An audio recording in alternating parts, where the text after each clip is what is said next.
Magmamasahe ako ng arena. Maaga pa ako magmasahe. Ano pa lang, oras ngayon ay 11:30 AM. Kaya hindi naman ako busy. So, ngayon na ako magmamasahe ng arena kasi mamaya busy naman sa pagluluto ng pang iftari namin, then dinner. So na ako ngayon, magmasahe ako.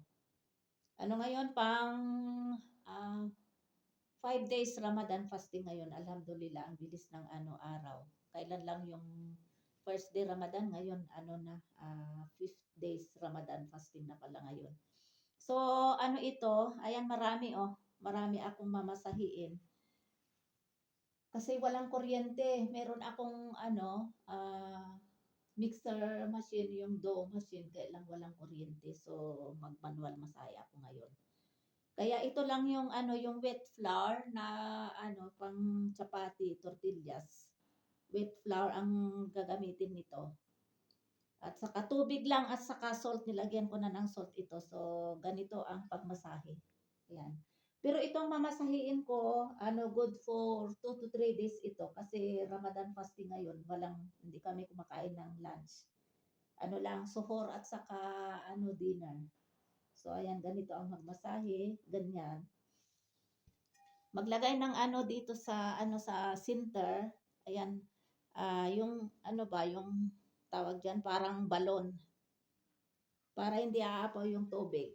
Ganyan, dahan-dahan ang ng tubig, buhos ng tubig. Ganyan lang ang pagmasahe.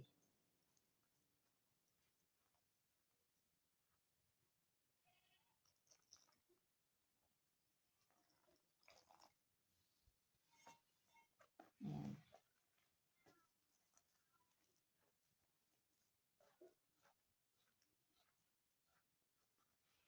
Hindi naman ako araw-araw nagmamasahe ng arena, every 2 to 3 days yan. Ganyan. Lalo na ngayon fasting Ramadan. Kaya hindi sa tanghali hindi ako gumagawa ng chapati. Except lang si Langga, hindi naman siya fasting kasi alam niyo naman special son ko siya. Pero kaming apat fasting talaga. Sila Kai, ako, si Fahad at saka si Fatma. Kaya si Langga lang ang gumagawa ako ng chapati para sa kanya, lunch. Mamaya maggawa na ako ng chapati kasi naubos na yung minasahe kong arena 3 days ago. Kasi pinangsuhor namin kasi ngayon kumain ako ng chapati with pinalaman ko yung butter. Yung hindi homemade butter, yung yung tawag diyan. Yung commercial na butter. Ngayon maggagawa din ako ng ng homemade butter kasi may naipon akong cream from fresh buffalo milk. Pinapakuluan ko yun sa gabi tapos iniipon ko yung cream. Tapos nung nakaipon na ako ng 2 bowl, yun blendin ko na. Kaya i-blend ko mamaya pag may kuryente. Para para sa breakfast, sa pang-siri suhor ay may ipapalaman sa sa chapati kasi gustong-gusto ni Fatma eh. Ayaw niya nung yung commercial na butter. Sabi niya gusto niya yung homemade na butter talaga. Kaya magagawa ako, kaya nag-iipon talaga ako ng cream.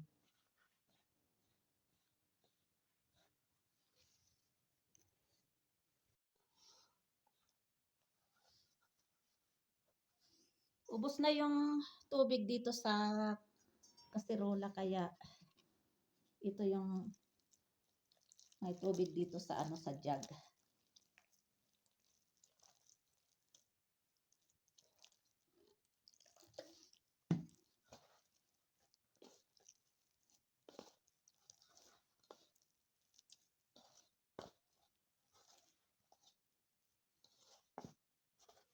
Hanggang mahalo ito lahat. Itong buo-buo na arena.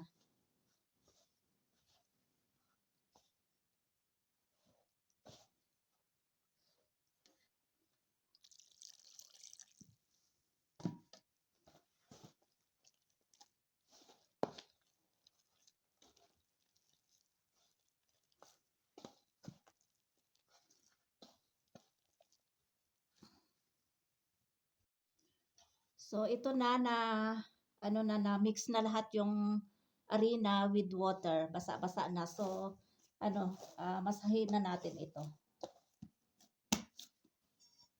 Naubos yung isang kasirola nito at saka isang 1 jug. So lagyan natin ng tubig ito, konting tubig. Yan, konting tubig dito sa ano, sa kasirola, tapos ganyan yan ang pagmasahe. Yan. Yung kamay, ilagay dito sa kasirola, ganyan. Ganyan. Kikita nyo ba? Yan. Paano ba yan? Ganyan, oh. Ganyan. Yan. Para hindi didikit yung kamay sa arena, para maganda yung pagmasahe. Ayan, oh. Kasi kung hindi mo lagyan ng ano, tubig sa kamay, ay ano, mahirap didikit yung arena pag nagganito ka na. Ayan. Para maganda yung dough, maganda yung pagkaluto ng ano, chapati, kaya tortillas, kubos, roti.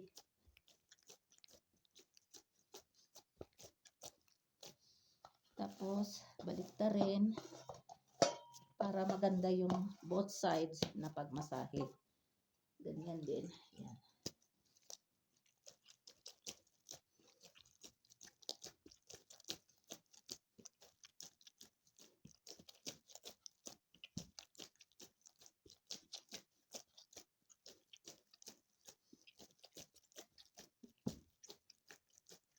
Dapat masahin ng husto almost 6 to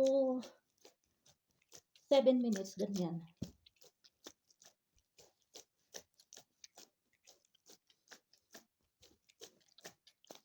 Baliktarin uli.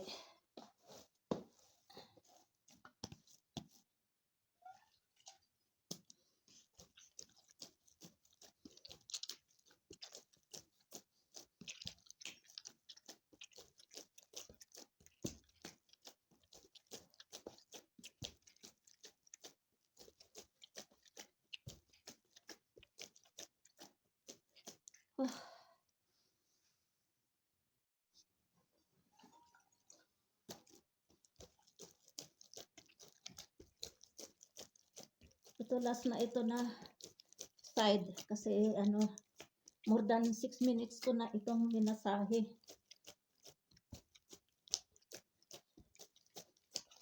Kasi maya-maya konti maggawa ako ng chapati nilangga. Gutom na siya.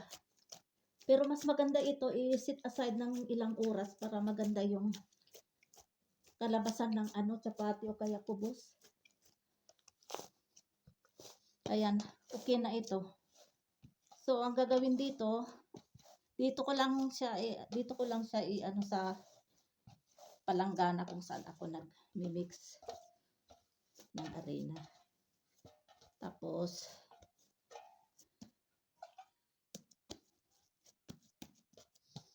cover lang siya ng ano, ng plastic. Mas maganda ang plastic ang ano i-cover dito kasi pag ano yung bandihado ay titigas. Ito hindi titigas kasi ano plastic. At saka no need na ito ilagay sa ref kasi ano naman ngayon malamig. Malamig pa dito sa aking lugar. So no need to use to keep in fridge. Sila kay pala pumunta ng Rawlacot City kasi bumili ng mga kailangan for iftari o kaya dinner. Bibili yata siya ng paa ng baka tapos gagawing bulalo kaya paya curry, tapos bibili din siya ng ng tuwalya ng baka. Yun ang lulutuin ko pang namin dinner ngayong fifth Ramadan fasting. Tapos si Fahad naman pumunta siya sa sa university kasi bali nagti-training siya doon. May university kasi doon na na pinapagawa, malaking university, kaya yung may isang engineer doon na nag sa kanya, tumawag sa kanya na kung gusto niya mag-training. Yun, sabi niya, yun, sabi din nila kay mas maganda ngayon para may experience siya as civil engineer, para naman may experience siya talaga. Kaya araw-araw pumupunta siya doon or for 3 to 4 hours ang ano niya, ang punta niya doon sa Rawlaco kung saan yung university na ginagawa. Tapos uuwi siya mga ano mga 4 PM. Tapos si Fatma naman pumasok sa ano sa school. Kaya bali talaga kami ni Langga lang dito sa bahay. So ayan, okay na ito.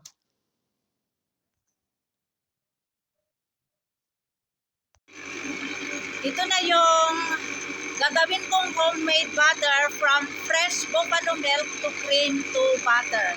Bali 3 ikot na ito kaya lang hindi pa buo-buo, hindi pa magiging butter. Dapat ano, every ikot 1 minute. Pero papatayin ko na ito kasi ano, umiinit. Ayan, umiyata sa tubig. Dagdagan ko ng tubig. Ito pala yung ano, yung machine ko na ito yung machine na parang ano, pangmasahe ng arena. Quick kneader machine. Kulang pa rin ang tubig. Ayan, medyo buo-buo na, pero one time ko pa ito na ano pa ikutin. So, patayin ko na ito.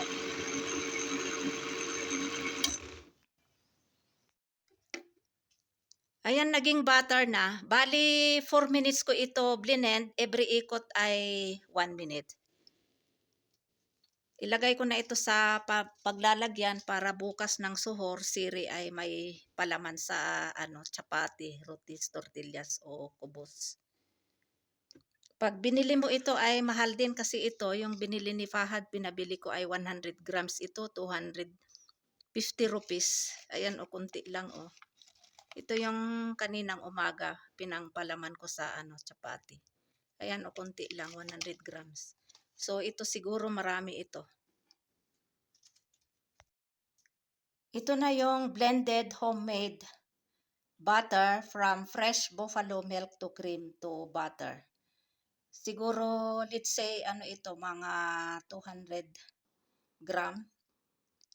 Pagpalagay na lang natin na 400 rupees. So, in peso, nasa 80 pesos ito.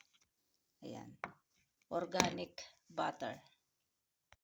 Kararating lang ni Lakay, ito na yung nabili niyang tuwalya, dambi tawag nila dito. Tuwalya ng ano, baka. Ayan, marami ito. Kaya, ang gagawin ko dito, huhugasan ko uli ng 3 beses. Tapos, slice ko, i-boil ko ito sa ano, pressure cooker para ano, madaling lumambot. Tapos, ito yung binili niya, orange din. At saka ito yung paya masala. O, ito, bumili sila kay ng ano, yung paa ng baka. Ayan. Pero ano pa ito, bukas ko ito, ano, bukas pa ito na recipe kasi i-boil ko muna ito ng ilang oras. So bukas na ito. Ito yung pang ano dinner namin for ano 5th Ramadan fasting. Tapos nagpabili din ako ng lemon at saka ano luya. Ayan. May extra na ano green chilies oh. Free yan. Free itong green chilies. I already washed this one 3 times, this towel of cow.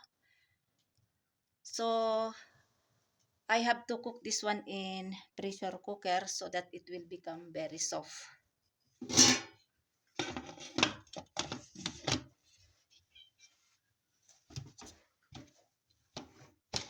Now we have to open the flame. We have to cook this one for 20 minutes. I already saute garlics, onions, ginger. Now it's time to put now this masala, turmeric powder, chili powder, and some lentils, coriander seeds, fenugreek seeds, and cumin seeds.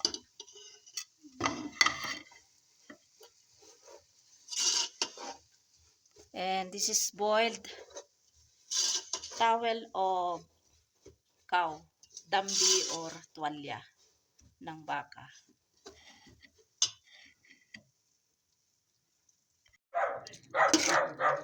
I put already this boiled towel of cow.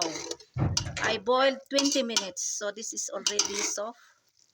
So we have to cook this one in slow fire. We will cover, then we cook in slow fire. Ready. This is a dambi or a towel of cow. And then chapati also ready. Slices of fruits. Bananas, oranges, sweet melon, apples, and guavas. And also this sherbet or juice, dates. And now still I'm making chapati.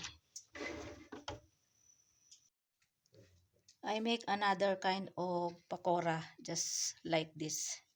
And this is cauliflower pakora.